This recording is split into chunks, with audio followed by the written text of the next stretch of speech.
प्रथमः पाठः सुभाषितानि। पृथिव्यां त्रीणि रत्नानि जलम् अन्नं सुभाषितं मूढैः पाषाणखण्डेषु रत्नसंज्ञा विधीयते।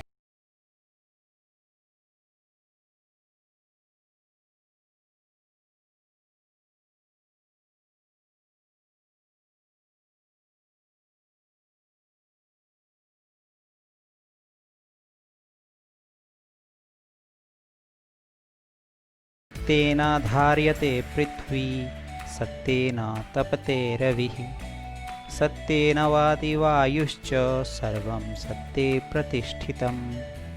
तो बच्चों, आपने इसी तरह से उच्चारण करना जैसे मैं कर रहा हूँ। इसे कहते हैं पठन। किसी भी भाषा को सीखने के लिए पठन, लेखन, वाचन और श्रवण, ये 4 कौशल हैं। यदि आप इनको सीख जाते हैं, इन चारों चीज़ों को सीख जाते हैं, तो आप भाषा में दक्ष कहलाते हैं, निपुण कहलाते हैं, यानी कि आपको वो भाषा आती है। तो ये संस्कृत भाषा है, जो कि आपने पिछली कक्षा में इसको अच्छे से समझा था। तो इस कक्षा में ऐसे अनेकों श्लोक हैं जो आप पढ़ेंगे। तो इसका अर्थ इस प्रकार से है, सत्येन धार्यते पृथ्वी, सत्य के द्वारा जो है पृथ्वी धारण की गई है। सत्येन तपते रवि, और सत्य के द्वारा ही सूर्य तपता है। सत्येन वाति वायुश्च, सत्य से ही वायु चलती है। सर्वम सत्य प्रतिष्ठितम, सब जो है सत्य पर ही प्रतिष्ठित है। तीसरा श्लोक, दाने तपसी शौर्ये च विज्ञाने विनये नये विस्मयो नाहि कर्तव्यो बहुरत्ना वसुंधरा। अर्थात दान में, तपस्या में, शौर्य में और विज्ञान और विनय में कभी भी विस्मय नहीं करना चाहिए, आश्चर्य नहीं करना चाहिए, क्योंकि जो हमारी वसुंधरा है, धरती है, वो बहुरत्ना है, बहुरत्नों से भरी पड़ी है। आगे वाला श्लोक, सद्वीरेव सहासीत सद्भिः कुर्वीत संगतिम सद्वीर्विवादं मैत्रीं च न सद्भिः किंचिदाचरेत्। अर्थात सद्वीरेव सहासीत, सज्जनों के साथ ही रहना चाहिए और सज्जनों के साथ ही संगति करनी चाहिए और सज्जनों के साथ ही लड़ाई झगड़ा भी करना चाहिए। और ना सद्भिः किंचिदाचरेत्, जो असद है, जो असज्जन है, उसके साथ तो कुछ भी नहीं करना चाहिए। अब आगे वाला जो श्लोक है वो इस प्रकार से है, धन धान्य प्रयोगेषु विद्यायाः संग्रहेषु च आहारे व्यवहारे च त्यक्तलज्जः सुखी भवेत्। अर्थात धन धान्य, पैसे और धान्य के प्रयोग में, विद्या के संग्रह में, आहार खाने में और व्यवहार में जो लोग अपनी शर्म जो है वो छोड़ देते हैं, वो सुखी होते हैं। तो ये था इस श्लोक का अर्थ। अब है छठा श्लोक, क्षमावशी कृतिर्लोके क्षमया किं न साध्यते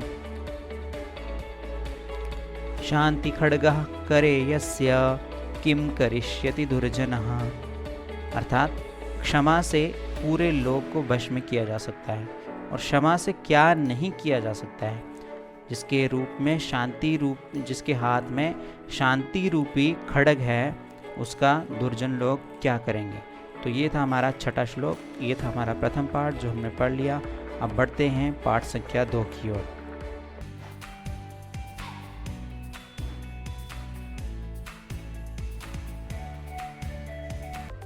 तो ये है हमारा द्वितीय पाठ, दुर्बुद्धि विनश्यति, जिसकी बुद्धि अच्छी नहीं है उसका विनाश होता है। अस्ति मगध देशे फुल्लोत्पल नाम सरः। मगध देश में फुल्लोत्पल नाम का एक तालाब है। तत्र संकट विकटौ हंसौ निवसतः। वहाँ संकट और विकट नाम के 2 हंस जो है निवास करते हैं। कंबुग्रीव नामकः तयो मित्रम एकः कूर्मः अपि तत्रैव प्रतिवसति स्म। कंबुग्रीव नाम का उनका एक मित्र भी वहीं पर रहता है। अथ एकदा धीवराः तत्र आगच्छन्। एक दिन वहाँ पर मछुआरे आए। धीवरा होते मछुआरे। ते अकथयन्, उन्होंने कहा, वयम श्वः मत्स्य कूर्मादीन मारिष्यामा। कल हम मछली और कछुओं को मार देंगे। एतत् श्रुत्वा कूर्मः आवदत्, कूर्म ये सुनकर के बोला, मित्रे किम युवाभ्याम धीवरानां वार्ता श्रुता, क्या आपने मछुआरों की बात सुनी? अधुना किम अहम करोमि, अब मैं क्या करूं? हंसो अवदताम, हंस बोले, प्रातः यद उचितम तत्कर्तव्यम, सुबह होगी तो देखा जाएगा। कूर्मः अवदत्, कछुआ बोला, मैवम, ऐसा ही हो, पर तद यथा अहम अन्यम हृदम गच्छामि तथा कुरुतम, लेकिन जैसे मैं किसी दूसरी स्थान पे पहुंच जाऊं वैसा आप करो। हंसो अवदताम, हंस दोनों बोले, आवाम किम करवा, हम दोनों क्या करें? कूर्मः अवदत्, कछुआ बोला, अहम युवाभ्याम सह आकाश मार्गेण अन्यत्र गंतुम इच्छामि, मैं आप दोनों के साथ आकाश मार्ग से कहीं दूसरी जगह जाना चाहता हूँ। हंसो अवदताम, दोनों हंस बोले, अत्र कहा उपाय, अब यहाँ क्या उपाय है? कच्छपः वदति, कछुआ बोला, युवाम काष्ठ दंडम एकम चंचवाधारयतम, आप लकड़ी के टुकड़े से दोनों अपने चोंचों से लकड़ी को जो है वो पकड़ लो। अहम काष्ठदंड मध्ये अवलंब्य युवयोः पक्षबलेन सुखेन गमिष्यामि, मैं लकड़ी के बीच में लटक करके आप दोनों की जोर से कहीं दूसरे स्थान पर पहुंच जाऊंगा। हंसो अकथयताम, हंस बोले, संभवती ऐसा उपाय, ऐसा उपाय है, किंतु अत्र एका अपायो अपि वर्तते, लेकिन यहाँ पर एक नुकसान भी है। आवाभ्याम नियमानां त्वाम अवलोक्य जना किंचित बदिष्यन्ति एव, हमारे द्वारा ले जाते हुए जो लोग आपको देखेंगे वो कुछ ना कुछ तो बोलेंगे ही। यदि त्वम उत्तरम दास्यसि, अगर तुम उत्तर दोगे, तदा तव मरणम निश्चितम, तब तुम अवश्य मारे जाओगे। अतः त्वम अत्रैव अवत, इसलिए तुम यहीं पर ही रुको। तत् श्रुत्वा क्रुद्धः कूर्मः अवदत्, ये सुनकर के कछुए को गुस्सा आया और बोला, किम अहम मूर्खा, क्या मैं मूर्ख हूँ? उत्तरम न दास्यामि, उत्तर नहीं दूंगा। किंचिदपि न वदिष्यामि, कुछ भी नहीं बोलूँगा। अतः अहम यथा वदामि तथा युवाम कुरुतम, इसलिए जैसा मैं कहता हूँ वैसा आप दोनों करो। एवं काष्ठ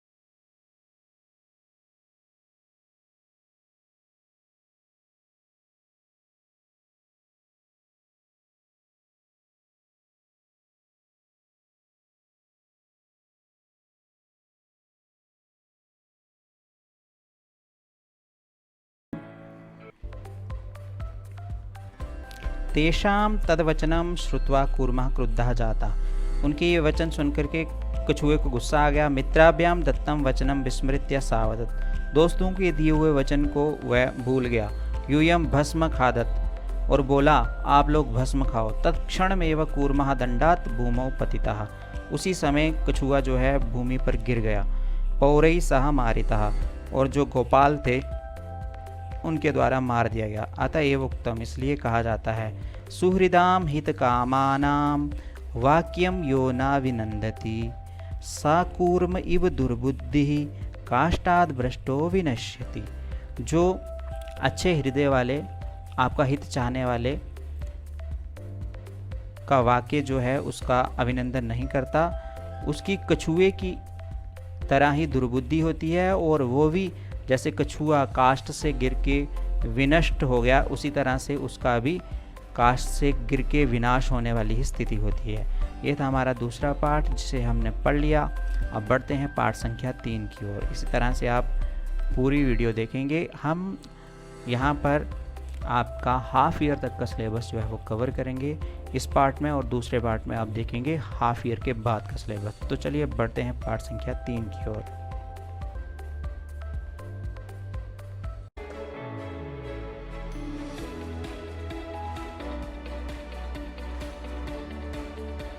तृतीय पाठ।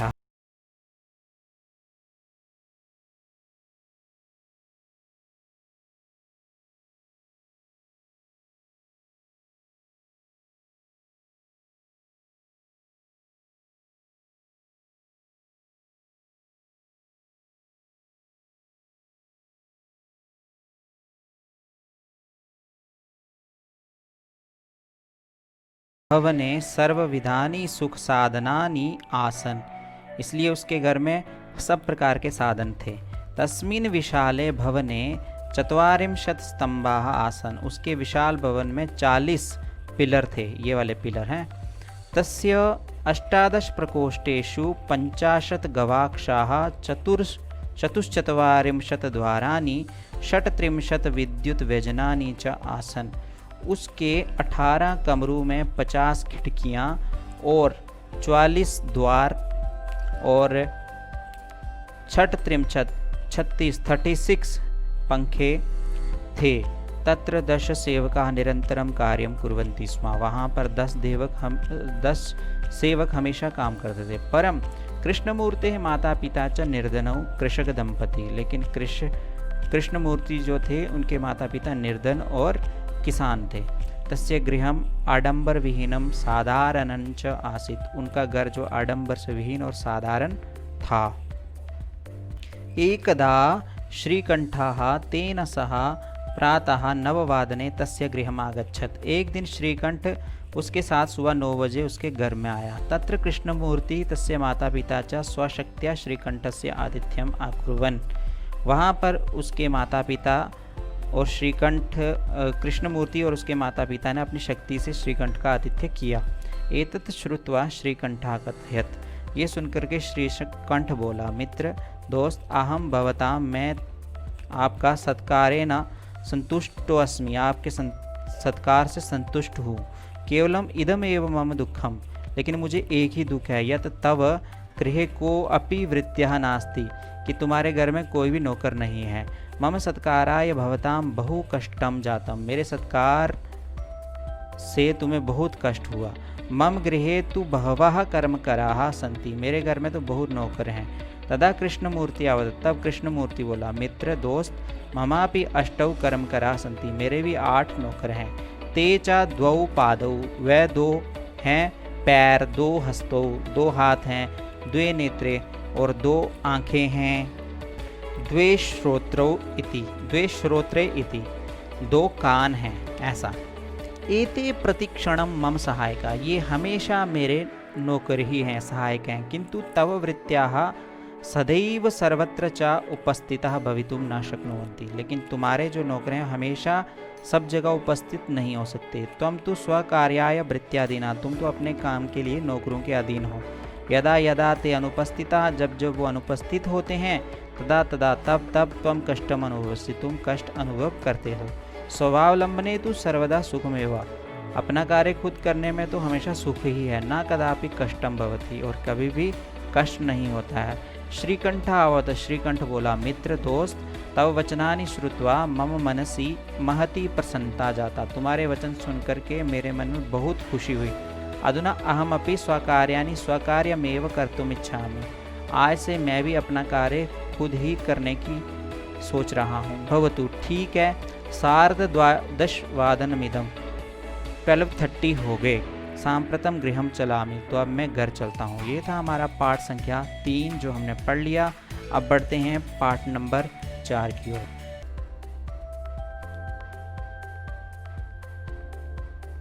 चतुर्थः पाठः हास्यवाल कवि सम्मेलनम, बाल कवियों का हास्य सम्मेलन, अर्थात यहाँ पर कवि ने सम्मेलन किया और लोगों को हंसाया है। और ये कवि कौन हैं? बच्चे। तो चलिए बढ़ते हैं। विविध वेशभूषाधारिणाः चत्वारः बालकवयः मंचस्य उपरि उपविष्टाः सन्ति, अनेक प्रकार की वेशभूषा को धारण किए हुए 4 बाल कवि मंच पर बैठे हुए हैं। अधः श्रोतारः हास्य कविता श्रवणाय उत्सुकाः सन्ति, कोलाहलं च कुर्वन्ति, नीचे सुनने वाले हास्य कविता सुनने को उत्सुक हैं और शोर कर रहे हैं, थोड़ा शोर कर रहे हैं। संचालकः अलम कोलाहलेन, आप लोग शोर मत कीजिए। अद्य परम हर्षस्य अवसरः, आज बहुत खुशी की बात है। यत् अस्मिन् कवि सम्मेलने, कि आज इस कवि सम्मेलन में काव्य हंतारः, काव्य का नाश करने वाले, कालयापकाश्च, तथा समय को बर्बाद करने वाले, भारतस्य हास्य कवि धुरंधरः, भारतवर्ष के श्रेष्ठ हास्य कवि आए हैं, समागतः आए हैं सन्ति। एहि करतल ध्वनिना वयम एतेषां स्वागतम कुर्मः। आइए हम तालियों के द्वारा इनका स्वागत करें। गजाधरः सर्वेभ्यो रसिकेभ्यो नमो नमः। सभी नीरस जनों को नमस्कार। यहाँ पर आप देख सकते हो कि उसने मजाक करना शुरू कर दिया। प्रथमम तावद अहम आधुनिकम वैद्यम। आज सबसे पहले मैं आपको आजकल के डॉक्टर्स उद्दिश्य स्वकीयम काव्यम श्रावयामि पर आधारित अपनी कविता सुनाता हूँ। वैद्यराज नमस्तुभ्यम यमराज सहोदर यमस्तु हरति प्राणान वैद्यः प्राणान धनानि च। पहले मैं आधुनिक वैद्य के विषय में अपनी कविता सुनाता हूँ। हे वैद्यराज, हे यमराज के सगे भाई, तुझे मेरा नमस्कार है। यमराज तो केवल प्राणों को हरण करता है, परंतु वैद्य प्राण और धन दोनों का हरण करता है। इस बात पर सभी जोर से हंसते हैं। सर्वे उच्चैः हसन्ति। कालांत कहा, अरे वैद्यास्तु सर्वत्र परंतु न ते मादृशाः कुशलाः जनसंख्या निवारणे ममापि काव्यम इदम शृण्वन्तु भवन्तः। अरे वैद्य तो सब जगह है, परंतु वो मेरे जैसा कोई भी वैद्य नहीं है जो कि जनसंख्या को खत्म करता है। मम काव्यम इदम, मेरा ये काव्य जो है सुनो आप सब लोग। क्या है? चिताम प्रज्वलिताम दृष्ट्वा वैद्यो विस्मयमागतः नाहम गतो न मे भ्राता कस्येदम हस्तलाघवम। अर्थात एक वैद्य जलती हुई चिता को देखकर आश्चर्य हो गया। वह सोचने लगा, ना ही मैं वहां पर गया और ना मेरा कोई भाई यानी यमराज, तो फिर ये किसके हाथों की कला है? सर्वे पुनः हसन्ति, सब फिर से हंसते हैं। तुंदिलाह, एक का नाम है तुंदिल। तुंदस्य ऊपरी हस्तम आवर्तयन, अपने पेट के ऊपर हाथ फेरते हुए आता है। तुंदिलो हम भो हो, मैं तुंदिल हूँ। ममापि इदम काव्यम श्रूयताम, मेरा भी ये काव्य सुनो। जीवने धार्यताम च, और अपने जीवन में भी धारण करो। परान्नम प्राप्य दुर्बुद्धे माँ शरीरे दयाम कुरु परान्नम दुर्लभम लोके शरीरानि पुनः पुनः सर्वे पुनः अट्टहासम कुर्वन्ति। इसका अर्थ ये है कि दूसरों के अन्न को प्राप्त करने में मत शर्माइए, क्योंकि वह बहुत ही कठिनाई से प्राप्त होता है और शरीर तो बार बार मिलते रहते हैं। ठीक है, तो सब जो है फिर से सर्वे पुनः अट्टहासम कुर्वन्ति, सब जोर से फिर से हंसते हैं। अब एक कवि है जिसका नाम है चारवाक। कहता है, आम आम हाँ हाँ शरीरस्य पोषणम सर्वथा उचितमेव। शरीर का पोषण हमेशा ठीक बात है। यदि धनम नास्ति, जब भी पैसा नहीं है, तदा ऋणम कृत्वापि पौष्टिकाः पदार्था एव भोक्तव्या, तब भी ऋण लेकर के पौष्टिक पदार्थ ही खाने चाहिए। तथा कथयति चारवाक कवि, चारवाक कवि कहता है, जावत जीवित सुखम जीवित ऋणम कृत्वा घृतम पिबेत, जब तक जियो सुखपूर्वक जियो, ऋण लेकर के भी जो है घी पियो। श्रोतारा, स्रोत कहते हैं, तरही ऋणस्य प्रत्यर्पणम कथम, तो ऋण को फिर से लौटाएं कैसे? चारवाक कहता है, श्रूयताम मम अवशिष्टम काव्यम, मेरा आधा काव्य अभी बाकी है, इसे भी सुनो। घृतम पीत्वा श्रमम कृत्वा ऋणम प्रत्यर्पयेत जना, घी पी करके मेहनत करके ऋण लेकर के फिर से उन्हें चुका दो। काव्य पाठ श्रवणेन उत्प्रेरिता एका बालको अपि आशु कविताम रचयति हास्यपूर्वकम च श्रावयति। इस काव्य को सुनकर के एक छोटा सा बच्चा भी अपनी कविता सुनाता है। बालकाः श्रूयताम श्रूयताम भो ममापि काव्यम, मेरा भी काव्य सुनो। गजाधरम कविम चैव तुंदिलं भोज्यलोलुपम कालांतकम तथा वैद्यम चारवाकम च नमाम्यहम्। मैं गजाधर कवि, पेटू और खाने के लोभी यमराज को, वैद्य को और चारवाक कवि को प्रणाम करता हूँ। काव्य को सुनकर हा हा हा करके बालक हंसता है और दूसरे भी हंसते हैं और बाहर निकलकर सभी अपने अपने घर जाते हैं। काव्यम श्रावयित्वा हा हा इति कृत्वा हसति अन्ये च हसन्ति सर्वे गृहं गच्छन्ति।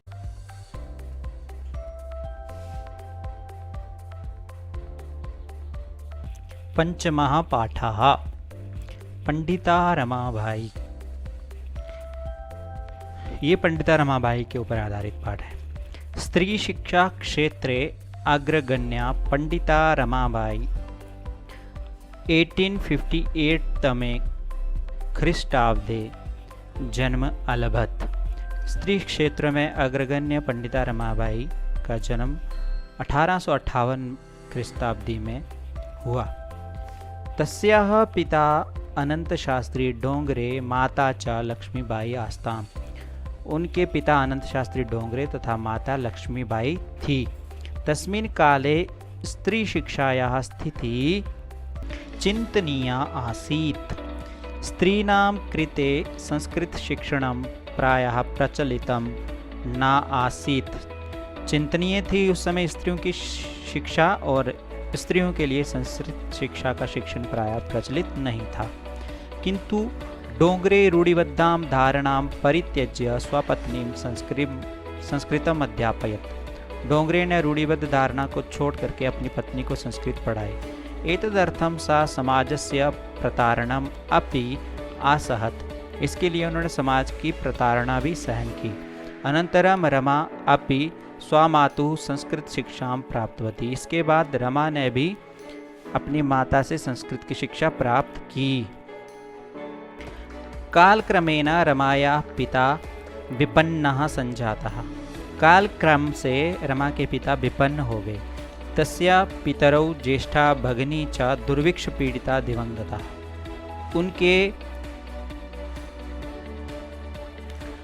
उनके पिता और ज्येष्ठ बहन अकाल से पीड़ित होकर के उनकी मृत्यु हो गई। तदनंतरम रमा स्वज्येष्ठ भ्रात्रा सह पदभ्यां समग्रम भारतम आभ्रमत। उसके बाद रमा ने अपने बड़े भाई के साथ अपने पाँव से पूरे भारत देश की यात्रा की। भ्रमण क्रमे सा कोलकाता प्राप्ता। घूमते हुए कोलकाता पहुंची।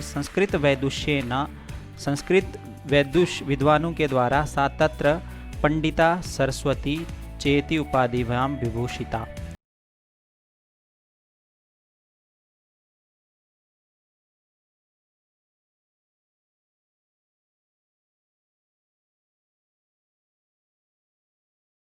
पढ़ने लगी। पश्चात शास्त्रीणां कृते वेदादीनां शास्त्राणां शिक्षाई आंदोलनम प्रारब्धवती। इसके बाद उन्होंने स्त्रियों के लिए वेद और शास्त्रों की शिक्षा के लिए आंदोलन भी किया। 1880 तमे ख्रीष्टाब्दे सा बिपिन बिहारी दासेन सह बांकीपुर न्यायालय विवाहम आकरोत्। 1880 में उसने बिपिन बिहारी दास के साथ बांकीपुर कोर्ट में विवाह किया। सार्धैक वर्षात् अनंतरम तस्याः पति दिवंगतः। 1.5 ईयर के बाद उनके जो पति हैं वो दिवंगत हो गए, उनकी मृत्यु हो गई। तदनंतरम सा पुत्र्या मनोरमया सह जन्मभूमि महाराष्ट्रम प्रत्यागच्छत। इसके बाद वह अपनी पुत्री मनोरमा के साथ जन्मभूमि महाराष्ट्र में आ गए। नारी नाम सम्मानाय शिक्षायै च सा स्वकीयं जीवनम अर्पितवती। नारियों के सम्मान और शिक्षा के लिए उन्होंने अपना जीवन अर्पित कर दिया। हंटर शिक्षा आयोगस्य समक्षम नारी शिक्षा विषये सा स्वमतं प्रस्तुतवती। हंटर शिक्षा कमीशन के सामने उन्होंने नारी विषय में अपने मत को प्रस्तुत किया। सा उच्च शिक्षार्थम इंग्लैंड देशम गतवती। वह ज़्यादा पढ़ने के लिए इंग्लैंड गई उस समय। तत्र ईसाई धर्मस्य स्त्री विषयकैः उत्तम विचारैः प्रभाविता जाता। वहाँ ईसाई धर्म के स्त्री विषयक उत्तम विचारों से प्रभावित हुई। इंग्लैंड देशात रमाबाई अमेरिका देशम अगच्छत। इंग्लैंड देश से रमाबाई अमेरिका आई। तत्र सा भारतस्य विधवा स्त्रीणां सहायतार्थम अर्थसंचयम आकरोत्। वहाँ उन्होंने भारत की विधवा स्त्रियों की सहायता के लिए पैसे इकट्ठा किए। भारतम प्रत्यागत्य मुंबई नगरे सा शारदा सदनम स्थापयत। भारत में लौटने पर उन्होंने मुंबई नगर में शारदा सदन की स्थापना की। अस्मिन् आश्रमे निसहाया स्त्रियां निवसन्ति स्म। इस आश्रम में निसहाय स्त्रियां निवास करती थी। तत्र वहाँ स्त्रियाः मुद्रण टंकन कष्टकलादीनांच प्रशिक्षणम अपि लभन्ते स्म। वहाँ लड़कियों औरतों को मुद्रण, छपाई, टाइपिंग और लकड़ी आदि के ऊपर कला का प्रशिक्षण भी प्राप्त होता था। परम इदम सदनम पुणे नगरे स्थानांतरितम जातम। बाद में ये सदन पुणे नगर में स्थानांतरित हो गया था। ततः पुणे नगरस्य समीपे केड़गांव स्थाने मुक्ति मिशन नाम संस्थानम तया स्थापितम। उसके बाद उन्होंने पुणे नगर के समीप केड़गांव स्थान में मुक्ति मिशन नाम संस्थान भी स्थापित किया।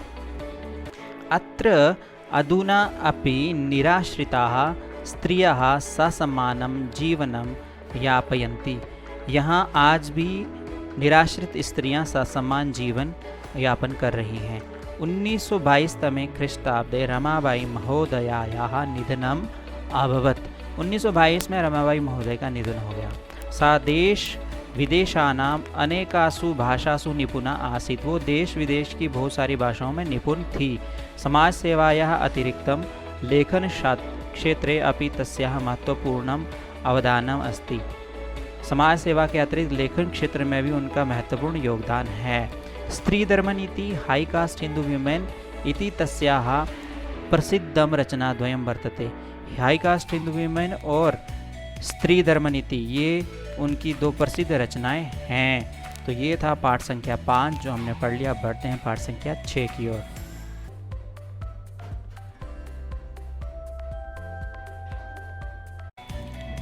षष्ठः पाठः सदाचारः। सद आचारः अच्छा आचरण। ये श्लोक हैं, हम इन्हें पढ़ेंगे। आलस्यं हि मनुष्याणां शरीरस्थो महान् रिपुः नास्त्युद्यम समो बन्धुः कृत्वा यं न वसीदति। आलस्यम ही मनुष्यानाम, आलस्य मनुष्य का, शरीरस्थो महान रिपु शरीर में स्थित एक महान शत्रु है। नास्त्युद्यम समो बंधु, ना अस्ति उद्यम समो बंधु, उद्यम के समान यानी कि परिश्रम के समान कोई भी रिश्तेदार बंधु नहीं है, हमारा सगा नहीं है।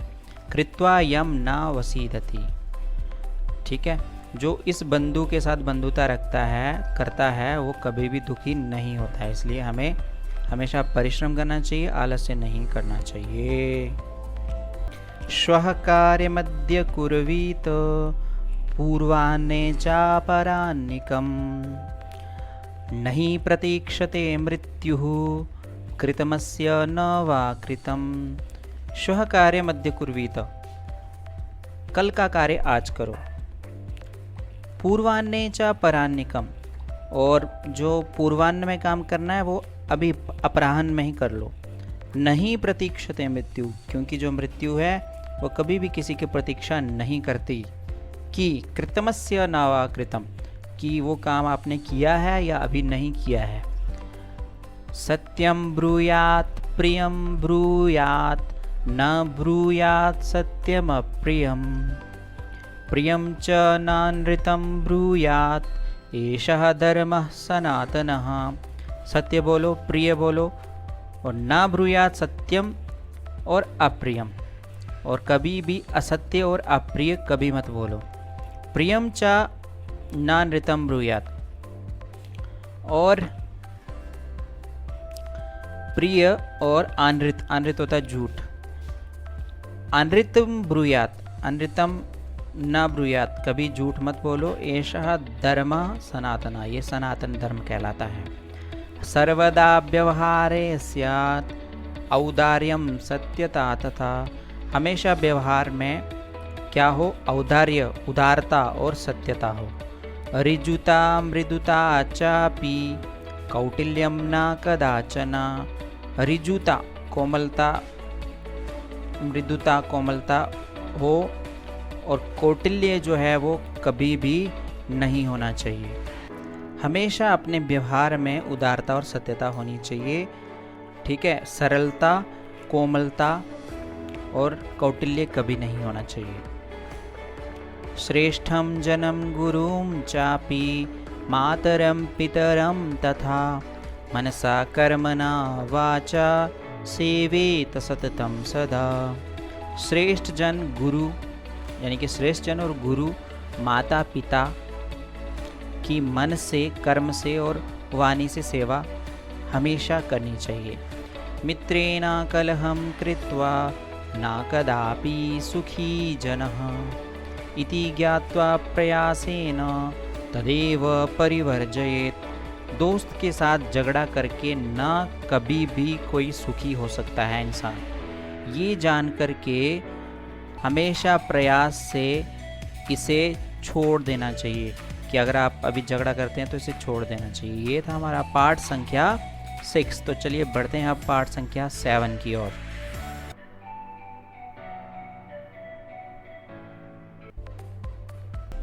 ये है हमारा सप्तमः पाठः। संकल्पः सिद्धिदायकः। पार्वती शिवम पति रूपेण अवांछत। पार्वती शिव को पति रूप से चाहती है। एतदर्थम सा तपस्याम कर्तुमिच्छत। इसके लिए वह तपस्या करना चाहती है। सा स्वकीयम मनोरथम मात्रे न्यवेदयत। वह अपना मनोरथ माता को बताती है। तत्श्रुत्वा माता मेना चिंताकुलावत। ये सुनकर के माता मेना जो है वो चिंतित हो जाती है। यहाँ कन्वर्सेशन है मेना। वत्से बच्चा, मनीषितः देवताः गृहे एव सन्ति। मन चाहे देवता तो घर में ही हैं। तपः कठिनम भवति। तपस्या कठिन होती है। तव शरीरम सुकोमलम वर्तते। तुम्हारा शरीर सुकोमल है। गृहे एव वस। घर में ही रहो। अत्रैव तव अभिलाषाः सफलाः भविष्यति। यहीं पर तुम्हारी मन की अभिलाषाएं पूरी होंगी। पार्वती अम्ब माता, तादृशः अभिलाषा तु तपस्या एव पूर्ण भविष्यति। वैसी अभिलाषा तो तपस्या से ही पूर्ण होगी। अन्यथा तादृशम पतिम कथम प्राप्स्यामि। अन्यथा वैसा पति कैसे प्राप्त करूंगी। अहम तपः एव चरिष्यामि। मैं तपस्या ही करूंगी। इति मम संकल्पः। ये मेरा संकल्प है। मेना पुत्री, त्वमेव मे जीवनाभिलाषा। तुम्हारे में ही मेरी जीवन की इच्छा है। पार्वती सत्यम। हाँ माँ ठीक है। परम मम मनः लक्ष्यम प्राप्तुम आकुलितम वर्तते। मेरा मन लक्ष्य को प्राप्त करने के लिए आकुलित है। सिद्धिम प्राप्य पुनः तवैव शरणम आगमिष्यामि। सिद्धि प्राप्त करके फिर से तुम्हारे शरण में आ जाऊंगी। अद्यैव विजया साकम गौरी शिखरम गच्छामि। आज ही विजया के साथ गौरी शिखर पर जाती हूँ। ततः पार्वती निष्क्रामती। तब पार्वती जो है वहाँ से निकलती है। पार्वती मनसा वचसा कर्मणा च तपा एव तपति स्म। पार्वती मन वाणी और कर्म से तपस्या ही कर रही थी। कदाचित रात्रौ स्थंडिले कदाचित शिलायाम स्वापिति स्म। कभी रात्रि में जमीन पर और कभी शिला पर ही सोती थी। एकदा विजया अवदत। एक दिन विजया जो है उसको बोलने लगी। विजया सखी तपः प्रभावात् हिंस्र पशवोपि तव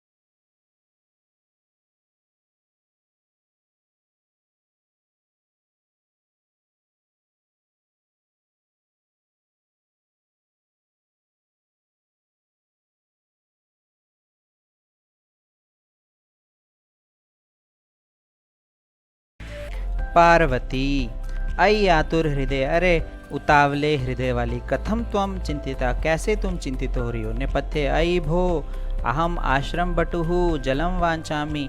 पर्दे के पीछे से कोई बोलता है कि मैं आश्रम का बच्चा हूँ और जल चाहता हूँ। सासम ब्रह्मम विजय। वह विजय से हैरानी से बोलती है। पश्य को अपि बटु आगतो अस्ति। देखो कोई बच्चा आया है, बालक आया, ब्रह्मचारी आया। विजया झटिति अगच्छत। विजया फटाफट गई। सहसैव बटुरूपधारी शिवा तत्र प्रविशत। तभी उन्होंने देखा कि बटुरूपधारी शिव वहाँ पर प्रवेश किए हुए हैं।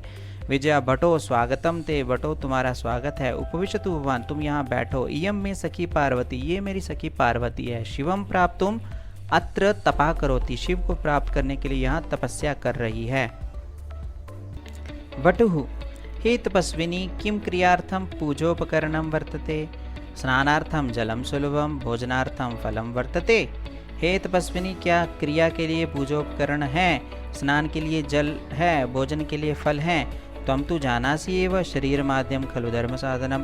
तुम तो जानती हो शरीर सब धर्म का माध्यम है। पार्वतीम तूष्णीम तिष्ठति। पार्वती चुपके से खड़ी रहती है। भटु ब्रह्मचारी कहता है, हे तपस्विनी किमर्थम तपः तपस्वी शिवाय, किस लिए तपस्या करती हो? शिव के लिए। पार्वती पुनः तुष्टिम तिष्ठति, पार्वती फिर चुप से बैठी है। विजया आकुली भूया, विजय व्याकुल होकर के बोलती, आम तस्मै एव तपा तपति, उसके लिए ही तपस्या कर रही है। भटु रूपधारी शिवा सहसैव उच्चैः उपासते, भटु रूपधारी शिव जोर से हंसते हैं। भटु आई पार्वती सत्यमेव तुम शिवम पतिमिच्छसि, क्या तुम सत्य में ही शिव को पति के रूप में चाहती हो? उपहसन और जोर से हंसता है। नामना नाम से, शिवः अन्यथा अशिवः, नाम से शिव अन्यथा वो अशिव हैं। शमशाने वसति, शमशान पर रहते हैं। यस्य त्रीणि नेत्राणि, जिनके 3 नेत्र हैं। वसनम व्याघ्रचर्म, कपड़े जिनके व्याघ्रचर्म हैं। अंगरागः चिताभस्म, पाउडर वगैरह में चिताभस्म की है। परिजनाश्च भूतगणा, जिनके रिश्तेदार भूत हैं। किम तमेव शिवम पतिमिच्छसि, क्या उन्हीं शिव को तुम पति के रूप में चाहती हो? पार्वती क्रुद्धा सती, पार्वती जो है वो गुस्से में हो जाती है। अरे बाचाल अप्सर, अरे बड़े बातें करने वाले, चल यहाँ से हट। जगति ना को अपि शिवस्य यथार्थम स्वरूपम जानती, जगत में शिव का यथार्थ स्वरूप कोई भी नहीं जानता। यथा त्वमसि तथैव वदसि, जैसे तुम हो वैसा ही तुम बोल रहे हो। विजयाम प्रति, विजय के प्रति बोली, सखी चल, सखी यहाँ से चलो। यह निंदाम करोति सातु पापभाग भवति एव यह शृणोति स्वापि पापभाग भवति, जो निंदा करता है वह तो पाप का भागी होता है, और जो सुनता है वो भी पाप का भागी होता ही है। पार्वती द्रुतगत्या निष्क्रमति, पार्वती फटाफट यहाँ से निकलती है।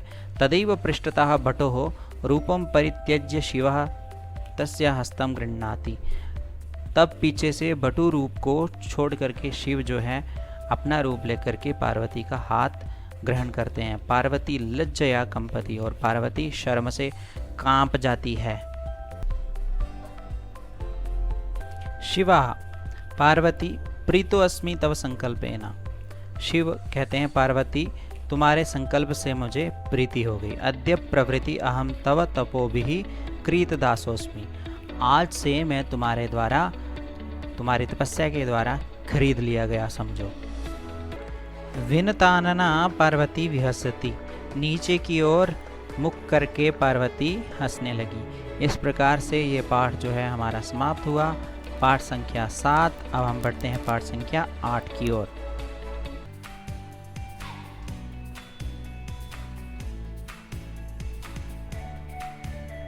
अष्टमः पाठः त्रिवर्णः ध्वजः, 3 रंग का झंडा।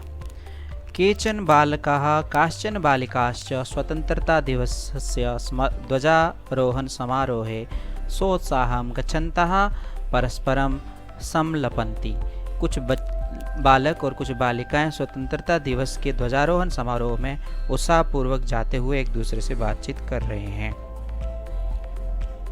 देवेशः, देवेश अद्य स्वतंत्रता दिवस, आज स्वतंत्रता दिवस है। अस्माकं विद्यालयस्य प्राचार्यः ध्वजारोहणं करिष्यति, हमारे विद्यालय के प्राचार्य झंडा चढ़ाएंगे। छात्राश्च सांस्कृतिक कार्यक्रमान् प्रस्तोष्यन्ति, और बच्चे सांस्कृतिक कार्यक्रम करेंगे। अन्ते च मोदकानि मिलिष्यन्ति, और अंत में लड्डू मिलेंगे। बच्चों यहाँ तक हमारा हाफ ईयर तक का सिलेबस होता है, यानी कि ये लेसन पूरा पढ़ने के बाद तो आप हाफ ईयर तक यहीं तक प्रिपरेशन करेंगे, ठीक है। डेविड कहता है शुचे जानासि त्वं, क्या तुम जानते हो? अस्माकं ध्वजः कीदृशः, हमारा झंडा कैसा है? शुचि अस्माकं देशस्य ध्वजः त्रिवर्णः इति, हमारे देश का ध्वज 3 रंग का है। सलीमा रुचे अयं त्रिवर्णः कथम, ये 3 रंग का कैसे है? रुचि अस्मिन् ध्वजे त्रयः वर्णाः सन्ति, इस ध्वज में 3 वर्ण हैं, 3 रंग हैं, अतः त्रिवर्णः, इसलिए इसे तिरंगा कहते हैं। किम त्वम एतेषां वर्णानां नामानि जानासि, क्या तुम इन वर्णों का नाम जानते हो? सलीमा अरे केसरवर्णः श्वेता हरितः च एते त्रयः वर्णा, अरे केसर रंग है, श्वेत रंग है और हरा रंग, ये 3 ही तो रंग हैं इसमें।